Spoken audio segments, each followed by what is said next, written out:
Week 5, day 5. The one thing I want to express, and I've expressed this several times, and it works.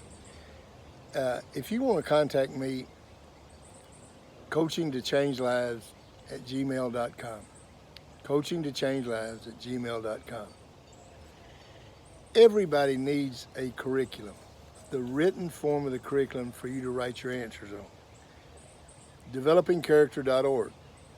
Developingcharacter.org has a PDF file with the entire curriculum on it. It's free. Doesn't cost you a penny. This is a ministry. The Changing Lives team put this together. Third thing, are there better stories than the stories I tell? George Foreman, Don't Know You Don't Know, Sophomore Jinx. Have you got a better story on humility? If you do, give it to us, because next year we hope to have a better curriculum than we do this year. And if people are always contributing, it becomes an all-inclusive. The more people involved, the better it is. If you've got a great story on humility, coaching to change lives at gmail.com, 580-212-7752. Give it to me and we'll put it in, and if the Changing Lives team agrees, then we will add it to the curriculum. This is an ongoing thing. The one thing that's needed more today than any time in our lifetime is character education. When we were raised, us 70-year-olds, when we were raised, what did you watch on TV? Leave It to Beaver, Gunsmoke, Bonanza, Father Knows Best. What was the underlying current in all those? Good always wins out over bad. Everything's positive. Your mother could sit there and say, you see what Beaver's doing? That's exactly what I talked to you about the other night. Good always triumphed. It was always right. Did you read in the paper about any politician having an affair or cheating? No. Now, I'm not saying that that's good. I'm not saying that journalism hiding things is right, but I'm just saying when we were raised, the exposures we had were all positive. Simplest thing was we had the great role models. Willie Mays was my sports hero, and he didn't drink, he didn't smoke, he didn't use profanity. He was a perfect guy. And if you don't believe that, you try to find anything written in the 1960s that said anything different. I'm not saying it was right. I'm just saying that, and of course, Willie Mays was one of the great people. But the truth is, what these kids today are exposed to, unbelievable. The internet, the information age, all the tweets and the Instagrams and all the things like that. You know, I coached for 40 years, and when I finished coaching, I still didn't text message. And my players made fun of me. Coach, you don't text message? I said, no. You got something to say, you say it to me. Because I always found out one thing.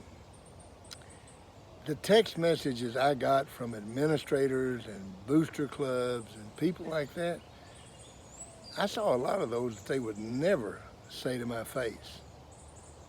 So I said, you know, I don't want a text message. You got something to say, you say it to me. I'm not saying that text messaging is wrong. I'm just saying that I didn't want to do it, and I still wouldn't do it. If I was coaching today, I wouldn't text message. If I got something to say, I'll say it to you.